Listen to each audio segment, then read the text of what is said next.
Emes, what time is it now? It's 8:30.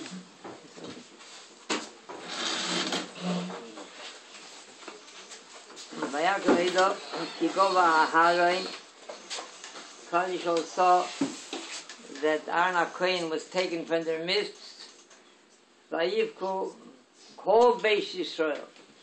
Entire Klal Yisrael was broken-hearted. They mourned the passing of Aharon HaKohen. Aharon HaKohen was no more with the Klal Yisrael. The Salanter once said that the truth, of course, emes, is something that everybody should try to pursue. But there's a negative, a chiyuvis and a shlius and a chiyuvis. There's a negative approach to emes, and there's a positive approach to emes.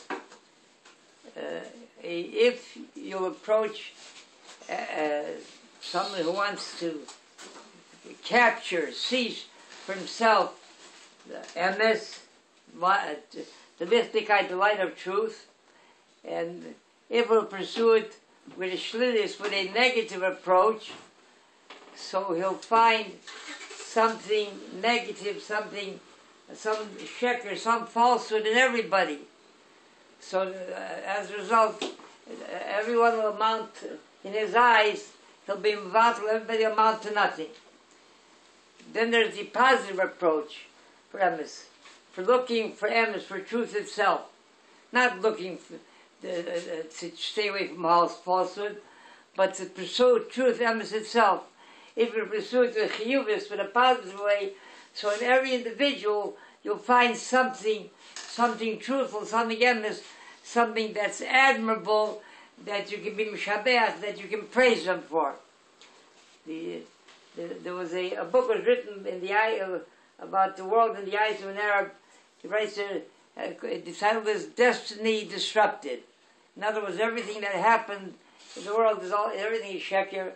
Like Abba Ibn said, he said that in the United Nations, he says that every time these representatives from that part of the world, every time they open their mouth, they subtract from the sum total of human knowledge. Aharon HaKohen, there was nobody that pursued emes more and loved it more and appreciated than Aharon HaKohen. Aharon HaKohen, the Oyer Shalom in the Rabbi Shalom, always pursued Shalom. Whenever he saw some sort of controversy, a machlekes, a rift between Yidden, he didn't rest until he found a way to bring them closer and to settle their differences. So, he would, between two Yidden, if there was some sort of machlekes, some sort of rift, he would go over to one of them, and he made up a story. He says, Ruvain, he says to Shimon, Ruvain, he told me he really wants to come over to you, and he wants to apologize for what he did. He realized he didn't do the right thing, you were right, he was wrong, but he's too embarrassed. He really is ashamed to do it, but he knows that you're right and he's wrong. He says, really? Oh my goodness, I'll tell you the truth, he says, that I'm also ashamed for what I did, and I also would want Aharon HaKohen then ran to Ruvain, and he told him the same story, he said, that Shimon, he says he feels terrible. He said he really wants to apologize, but he's ashamed to apologize. He just doesn't have the heart to come over to you, can't face you. He says, really, oh my goodness. It didn't take long. When they met in the street, they embraced each other and Sigmar Shalom. This was the approach of Aharon HaKohen. There was a mishpoche that a husband, he worked long and hard hours, and he came home, he was always hungry after a full day's work. Came home, and supper was never ready. He's never ready, and he's starving, he's famished. So, she was busy with the children, whatever it was. Finally, she made supper, and he finally ate. This went on night after night after night after night. One evening, after leaving work, on the way home from work, he passed the restaurant, and the fragrance of the cooked food from the restaurant waxed from the windows. You could smell it, feel it on the window itself. He was starving, hungry, and he knew he'd come home, it won't be ready, supper. So he went in and sat down. To his heart's content, he ate a good supper. He thought to himself, he'll come home, so when his wife will prepare supper, so he'll make like he's hungry and he'll eat it. After Tzolochis, he comes home and the supper's all ready. But that's half the problem. She made a milchike supper. He ate fleischiks, and she made a milchike supper. Was she tut men dan?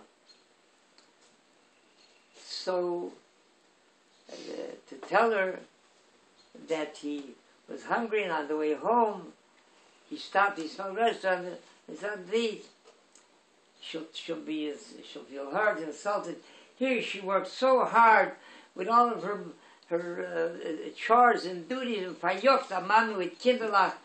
She was able to make supper on time, and he didn't even appreciate it. When they ate supper somewhere else, there felt him nicht. So he thought to himself, he remembered the Gemara with Maisi, with a soite. A soite is someone who was suspected of being unfaithful, afraid of Parzindik, maybe, they don't know. So the whole Seder of Parshas that the erase, take for the Sefer Torah itself, so that you take Hashem's name and you make it into a mixture, Ma'am Amorim, and she drinks it. And so if you can take something from the Torah and erase Hashem's name, and that's permitted. Why? Because then if it will prove that she was not faithful, so it'll bring shalom bayis. There'll be harmony in the house. So here certainly it's a weight between milchik and flesh. It's not minerais. It's only a takon chachom and drabanan. So there certainly would be. So this is what went through.